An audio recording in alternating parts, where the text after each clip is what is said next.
Olá, pessoal, sejam todos muito bem-vindos a mais um estudo e reflexão da obra Pensamento e Vida. Livro muito importante dentro da teoria espírita, psicografia de Chico Xavier, obra trazida pelo Espírito Emmanuel, e como uma cartilha funciona para todos nós que desejamos alcançar alguma melhora quando laboramos nesse mundo terreno.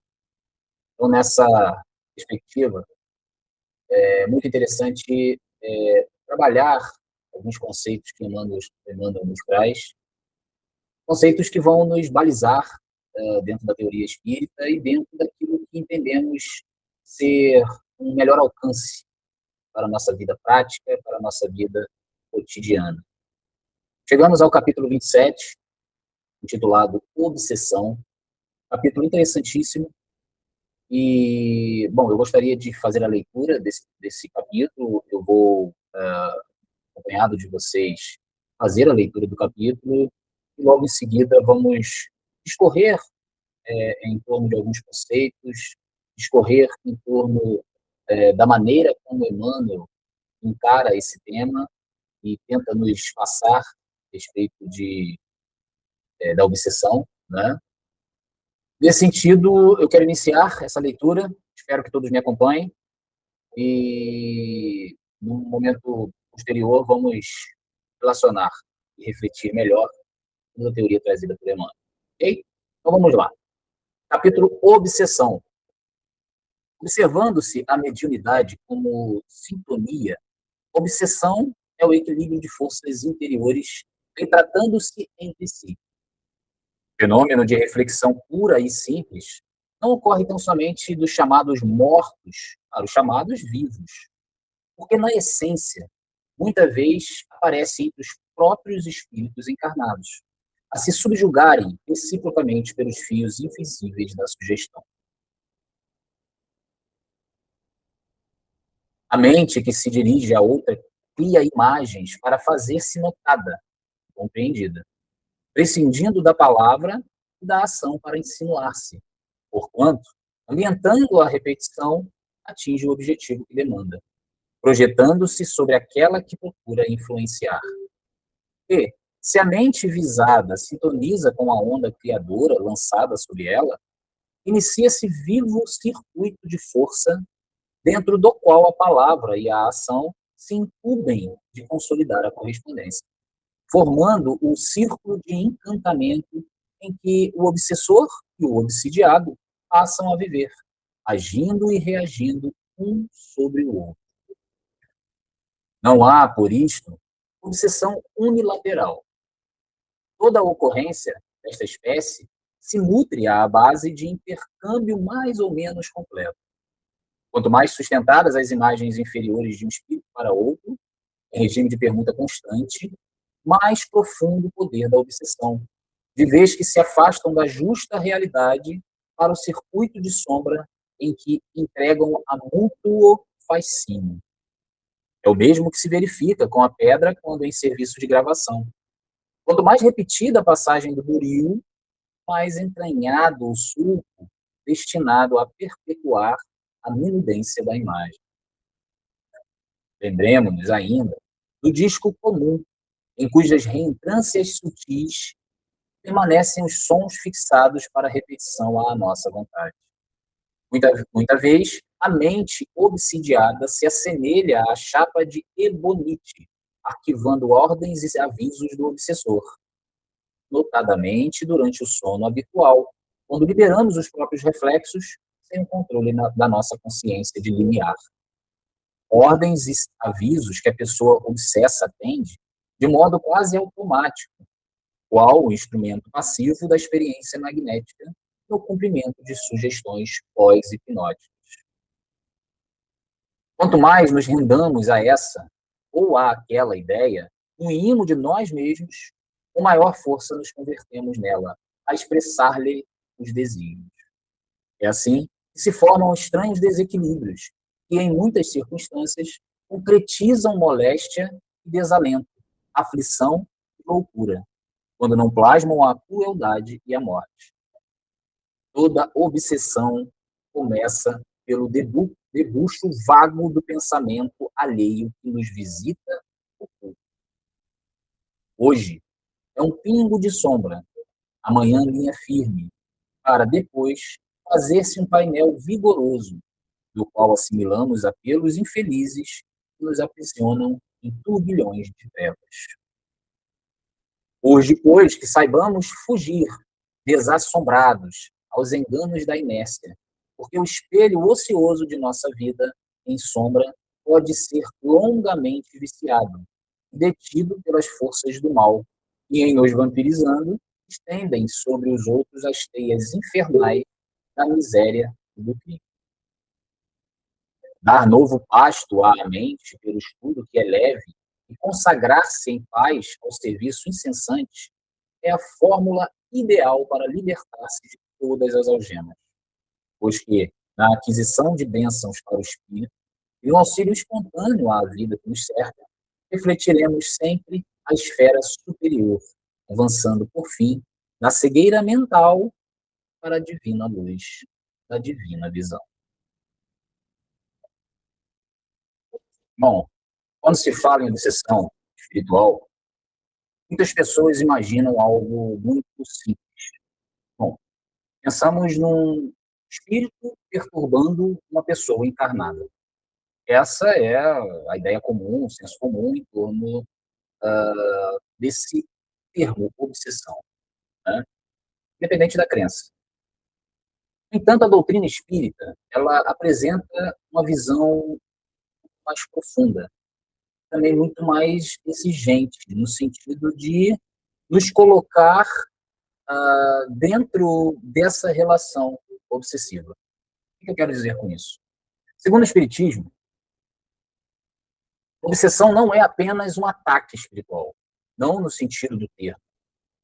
É, antes de tudo, uma sintonia mental. E aí eu quero mostrar para vocês essa frase. A obsessão não começa com o espírito dominando uma mente. Começa quando uma mente passa a repetir pensamentos que abrem sintonia para essa influência. Este capítulo, Emmanuel, afirma algo muito sério. Está lá no corpo do texto. Não há obsessão unilateral. Ou seja, a obsessão não acontece apenas porque um espírito veio nos prejudicar. Ela acontece quando duas mentes, duas consciências entram em sintonia. Isso muda completamente a forma como entendemos esse problema. Porque agora nos incluímos no problema, por assim dizer. Porque se a obsessão depende de sintonia, então a pergunta não é apenas quem está me influenciando, quem está me obsediando, né? A pergunta agora ela é mais voltada para nós. Com quais pensamentos eu estou me sintonizando? Com quais vibrações, com quais energias eu estou me sintonizando? E aí, a gente precisa entender que a obsessão não começa no mundo espiritual. Ela começa no pensamento. Dessa maneira, se ela começa no pensamento, e nós aqui encarnados pensamos, vocês concordam que não necessariamente uma obsessão pode ser do plano espiritual para o plano corpóreo? Vocês concordam que pode acontecer uma obsessão de espírito encarnado para espírito encarnado? Os dois aqui nesse mundo, um obsediando o outro? Não tenho dúvida disso.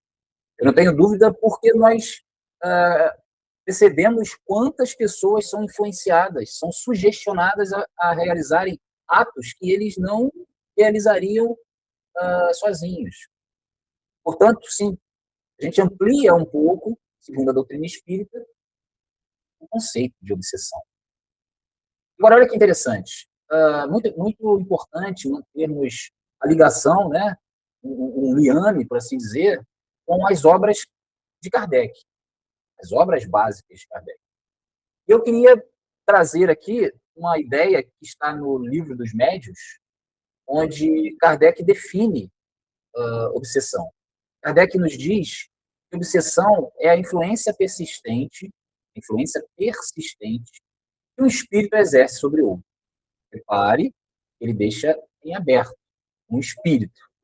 Se é encarnado, se não é encarnado, nós não sabemos.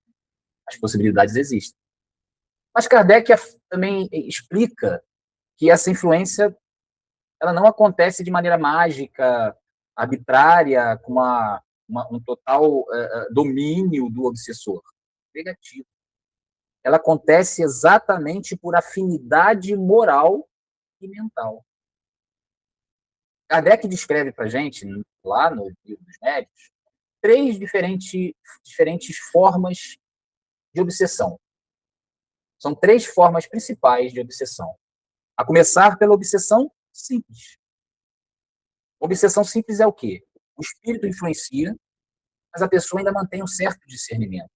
Existe ali uma certa influência daquele que está sugestionando, mas o espírito ainda mantém algum ponto de suas decisões, de seus pensamentos, algum controle nesse sentido.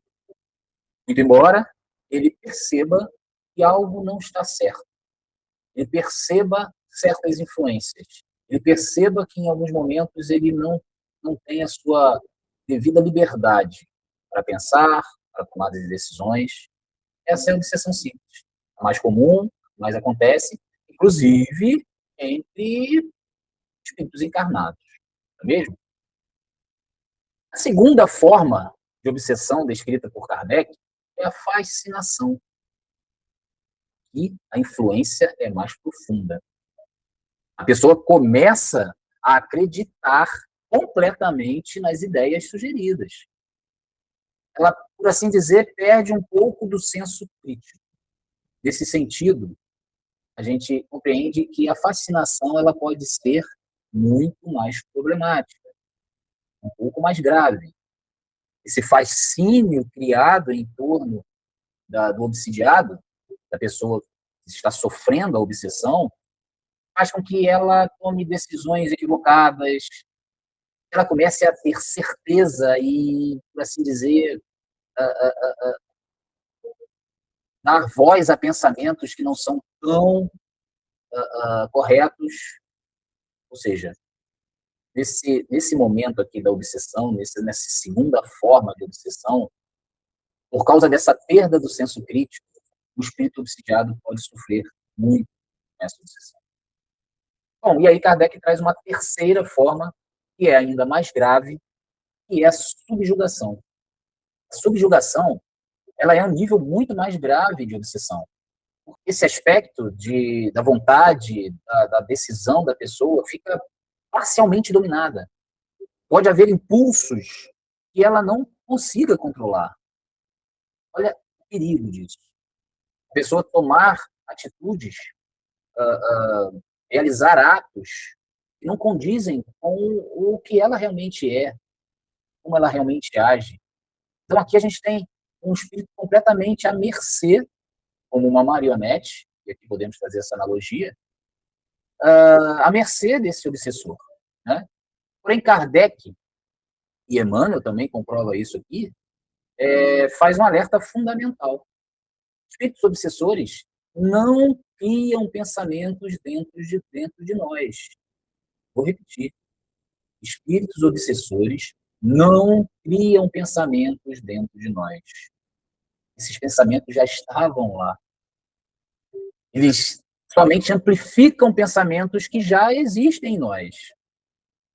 Então, aqui nós nos colocamos, Kardec afirma isso veementemente, e nós nos colocamos na condição de ceder portas para essa ampliação de pensamentos ruins, de pensamentos de mais baixa frequência. Né?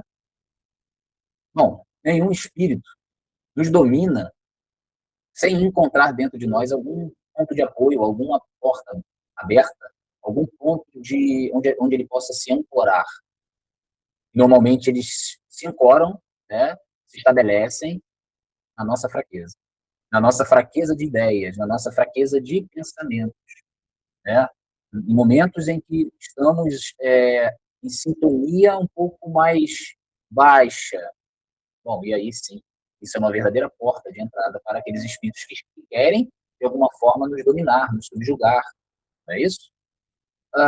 Eu vou trazer aqui um exemplo bastante interessante para que possamos entender melhor isso, né? O exemplo é sempre muito ilustrativo para todos nós, né? Vamos pensar num caso, por exemplo, relacionado ao ressentimento. Vamos pensar numa mulher que frequentava um determinado centro espírita e, bom, ela chegou lá reclamando de uma possível obsessão espiritual. Ela relatava pensamentos negativos frequentes, constantes, uma sensação de perseguição, tá? E veja bem, podendo até ser ligado a alguma insanidade mental. Olha a gravidade da situação, né? Sensação de perseguição.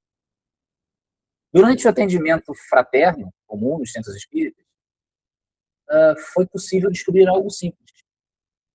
Ela alimentava há anos um ódio profundo por um irmão com quem brigara por causa de uma herança de família. Quando ela começou esse trabalho sincero de perdão, de oração para esse espírito que não estava mais entre nós, né? Os sintomas obsessivos diminuíram drasticamente.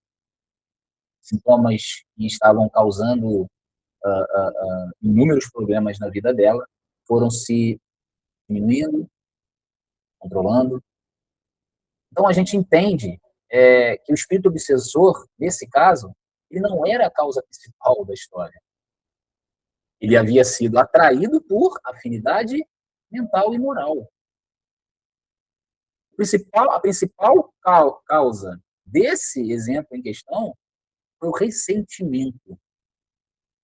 Esse ressentimento alimentado pelo espírito que era obsidiado, a mulher. Ela entrava nessa sintonia mental, nessa sintonia emocional, por assim dizer, né? Bom, então aqui a gente comprova com esse caso que a gente trouxe, e, bom, a obsessão ela não é unilateral.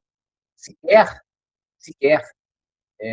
o espírito poderia atuar ou chegar até ela se ela não desse causa, se ela não abrisse uma porta através do ressentimento que ela alimentava durante anos com esse ódio profundo que ela tinha pelo irmão. Então, percebam, aqui a gente tem um exemplo bastante interessante, né? E Emmanuel pode corroborar com as ideias trazidas por Emmanuel, né? Emmanuel também explica para a gente aqui nesse capítulo, e ele usa algumas imagens muito interessantes para explicar como que funciona a obsessão. Ele compara, por exemplo, o pensamento a um sulco numa pedra sendo gravado por um buril. Quanto mais o buril passa sobre a pedra, mais profundo fica esse sulco. O mesmo acontece com o nosso pensamento. Quanto mais repetimos uma ideia, e aí a gente pode voltar à ideia alimentada pela senhora há anos, sobre esse ódio, essa briga, esse ressentimento com esse irmão. Uma ideia de revolta, de ódio, de medo, de culpa. Quanto mais repetimos essa ideia, mais elaboramos ela e fixamos ela na nossa mente. Emmanuel usa uma outra comparação. Ele fala de um disco de gravação. Esse disco antigo de vinil, para os mais antigos aí, né? O disco de vinil guarda os sons para serem repetidos depois, né? E eles gravam exatamente porque existem trilhas, sulcos, né? Valas e sulcos nesse disco de vinil, onde a agulha passa e repete sons que ali estão gravados. O mesmo ocorre com a mente que guarda, que fixa ideias e imagens mentais que podem ser, de alguma forma, portas de entrada para um espírito obsessor. Essas imagens, elas são, por assim dizer, reativadas continuamente, repetidas, alimentadas, né? E quando dois espíritos, e aí podem ser espíritos encarnados ou desencarnados, Quando eles dois, né, alimentam as mesmas imagens mentais, o que ocorre? Um circuito de força. É isso que chama, é assim que chama Emmanuel no texto. Um circuito de força. Imagens mentais dos dois espíritos em questão, e aí, não, podem ser espíritos encarnados ou desencarnados, forma esse circuito de força. Um circuito fechado, onde o obsessor e o obsidiado passam a agir um sobre o outro. Olha só que interessante a leitura que Emmanuel faz sobre a obsessão. Então, o conceito de obsessão aqui é um conceito mais amplo, percebam. Obsessão é um circuito mental alimentado por duas vontades. Vou repetir. Obsessão é um circuito mental, circuito de força mental alimentado por duas vontades, a do obsessor e a do obsidiado. E aí, no texto, ele também fala de como essa obsessão começa. Isso aqui é interessante. Aqui a gente percebe o quanto que o nosso papel em evitar ele é muito interessante. Né? E aí eu vou até trazer essa imagem melhor. Né? Toda obsessão ela começa pelo debuxo vago de um pensamento. Ou seja, ela não começa como um grande drama espiritual. Ela começa, por assim dizer, como algo pequeno, como um pensamento que chega, por hora fica ali uma ideia negativa, um ressentimento, como vimos no exemplo, aquele ressentimento que nós decidimos guardar, né, nos magoa e que a gente, bom, eu não consigo me livrar disso, mas está aqui. Isso vai se evoluindo num processo que Emmanuel chama no texto de pingo de sombra. Primeiro é apenas um pingo de sombra, depois se torna uma linha firme. A coisa começa a ganhar cor. E com o passar do tempo, vira um painel inteiro de ideias negativas. Imagina uma tela inteira na sua mente, uma tela mental somente com ideias negativas. Ou seja, um processo gradual que poderíamos ter evitado. Como? Quando elevamos o pensamento, mudamos nossa sintonia, nenhuma sombra permanece onde a luz do Espírito aprende a brilhar. É dessa forma. Né? Exatamente com uma vigilância mental importante. Uma vigilância constante, né? E assim como pensamentos repetidos podem criar caminhos mentais não tão legais, pensamentos bons repetidos, pensamentos edificantes repetidos, criam caminhos mentais que se protegem e fecham essa porta para os obsessores. Esses caminhos acabam atraindo companhias espirituais compatíveis. Pensamentos edificantes, abrem-se portas, sintonias edificantes. Se pensarmos de forma elevada, vamos atrair espíritos elevados. Não é isso? O pensamento que todos nós repetimos hoje pode se tornar uma influência, pode dominar a nossa mente amanhã. Então, o que eu quero? O que eu desejo que a minha mente consiga elaborar no futuro? Algo melhor. Então, eu preciso trabalhar isso hoje. Repetir hoje pensamentos edificantes, ver programas edificantes, evitar programas negativos, filmes que podem mexer com a minha sintonia interna, músicas que podem nos influenciar de forma angustiante, evitar esse tipo de conteúdo, para que a minha mente possa cada vez mais brilhar nesse sulco, fazendo analogia, né, do disco de vinil ali, um sulco em que se repetirá canções, né, muito mais edificantes e melhores. Não é isso? Emmanuel também nos fala sobre o sono. E aí, por que o sono pode facilitar influências espirituais? Essa é uma questão interessante. Emmanuel menciona que, assim, algo que talvez poucos de nós conhecem. Durante o sono, o espírito se emancipa parcialmente, por assim dizer, do corpo. Né? A mente fica menos controlada, as defesas psíquicas se reduzem. Né? A consciência mais racional, mais controladora da vontade, ela reduz as suas defesas. Isso cria um estado em que sugestões espirituais podem atuar com mais facilidade. Podem atuar com mais facilidade. E aqui eu quero deixar um alerta, né? Isso não significa que devemos ter medo de dormir. Não é essa a ideia e nem isso que eu estou pregando aqui, nem isso que eu estou levantando aqui. Não é essa a leitura. Significa muito mesmo, antes de qualquer coisa, que devemos cuidar do nosso estado mental enquanto estamos acordados, antes do sono. Pouco antes de dormir, devemos evitar pensamentos de revolta, pensamentos de culpa, pensamentos de ódio, pensamentos que direcionam algum acontecimento ruim para o próximo.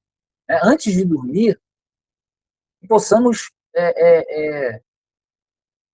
trabalhar mensagens e orações com conteúdo mais edificante mesmo, com conteúdo mais nobre, né? Para que evitemos que entremos num sono, e aí talvez um sono mais profundo, que vai prolongar essas vibrações negativas durante a noite. É dessa forma que vamos evitar. Então, não é ter medo de dormir. É para que, ao dormir, tenhamos a certeza que estamos envolvidos em pensamentos mais nobres, pensamentos com energia melhores, que vão, enfim, atrair, por sintonia, espíritos mais nobres. Né? Então, uma oração, uma boa oração, né, uma tradição espiritual em fazer uma oração antes de dormir, é recomendado. Né? Uma leitura edificante, uma leitura de um texto onde você possa desenvolver sensações mais gostosas, sensações mais calmas, possam acalmar a sua mente, acalmar o seu corpo. Né? Uma meditação, né? Uma atenção um pouco mais plena naquele momento de paz, né? Uma reflexão ali mais tranquila, pensamento mais tranquilo antes de fato, entrar no sono.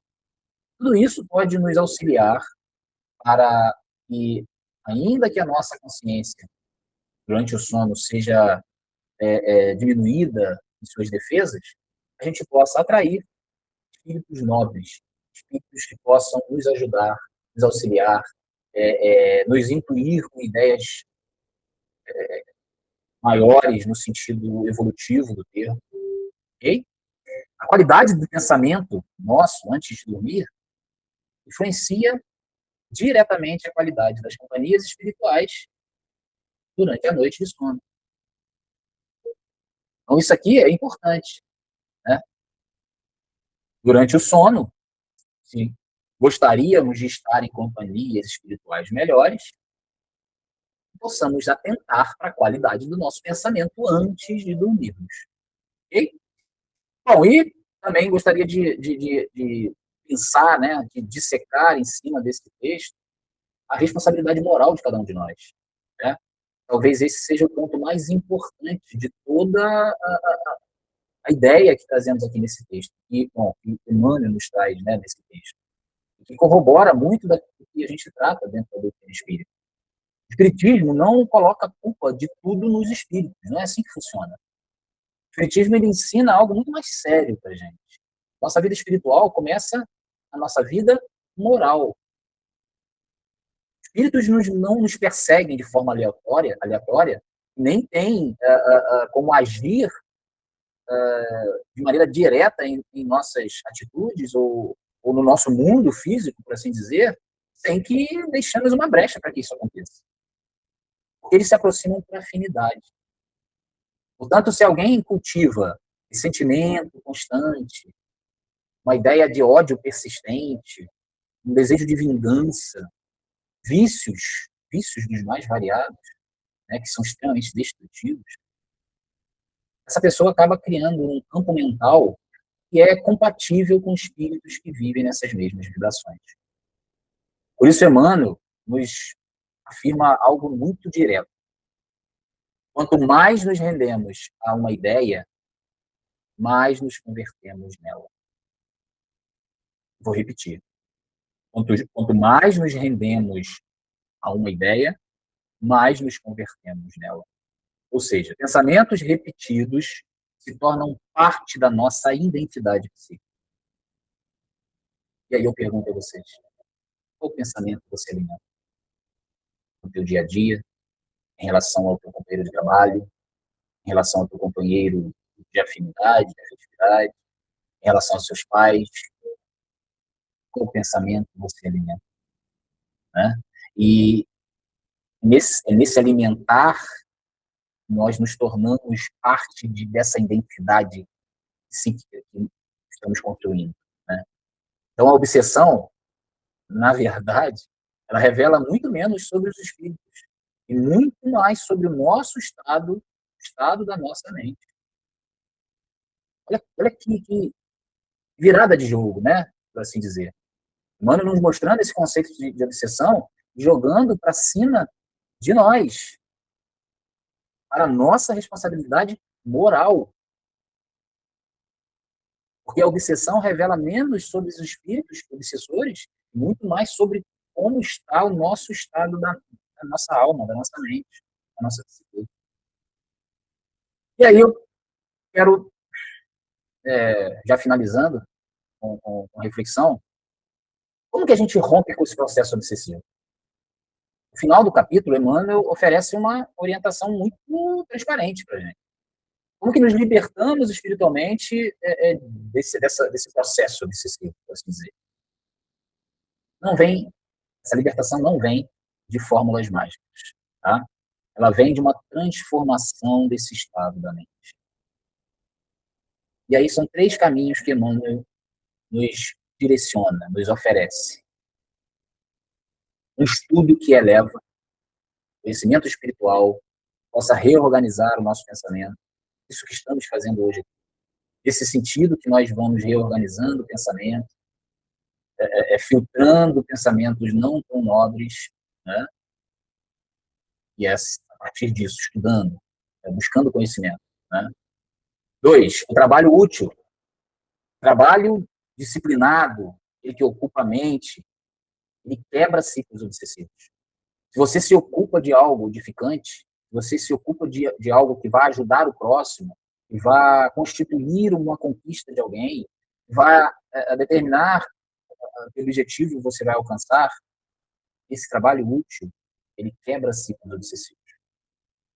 Bom, poderíamos falar, né, do serviço ao próximo. A caridade muda completamente, de maneira absurda, a vibração mental. Quando fazemos a caridade, quando realizamos um ato nobre de oferecer ajuda, de dar um ombro amigo para alguém, agir de maneira caridosa no seu dia a dia, automaticamente a nossa vibração mental, a resposta disso é absurda, né?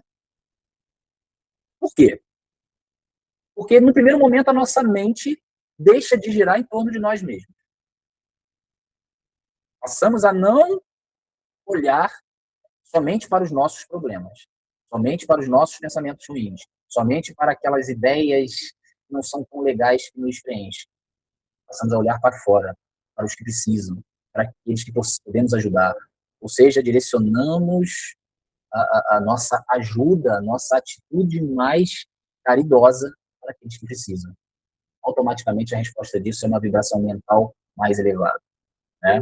Isso quebra circuitos obsessivos assim de maneira absurda, tá? Então, a melhor defesa, podemos dizer, né, podemos afirmar aqui, a melhor defesa espiritual é uma mente ocupada com o bem, uma mente ocupada com aquilo que é mais elevado. Essa é a melhor defesa.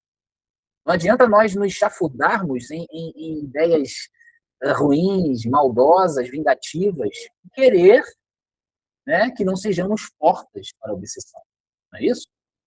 Bom, então, para resumir isso que, né, trouxemos aqui, podemos resumir essa visão nossa, essa visão em torno do que Emmanuel nos traz, em 3 ideias bem simples.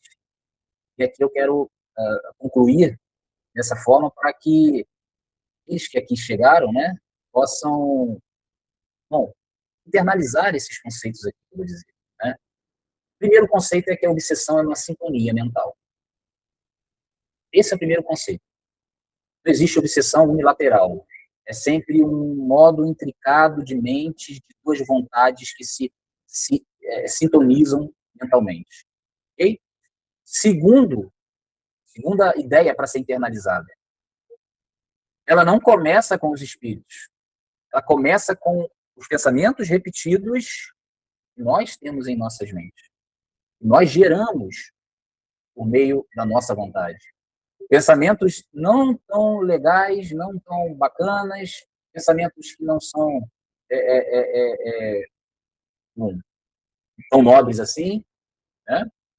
São eles que atraem por sintonia mental espíritos obsessores, sejam encarnados ou desencarnados.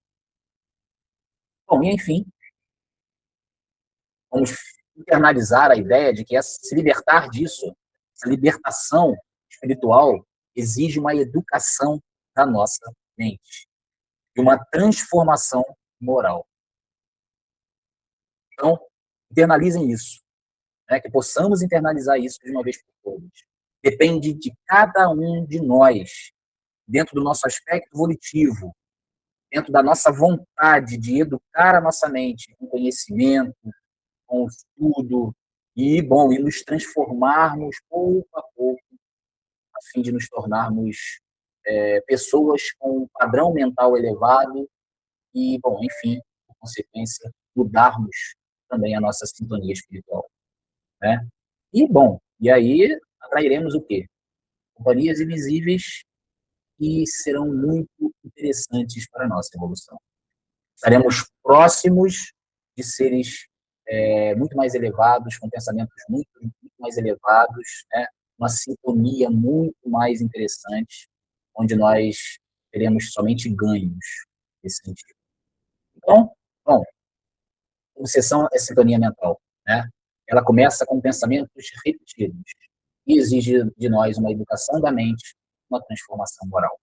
Dessa forma, eu termino aqui a reflexão de hoje, agradecendo a cada um de vocês por estarem aqui e, rogando ao nosso Mestre Jesus que possamos todos nós internalizar cada conceito relacionado aqui à obsessão, tendo a certeza da nossa responsabilidade moral dentro dessa complicada ideia de sintonia mental com outros seres espirituais.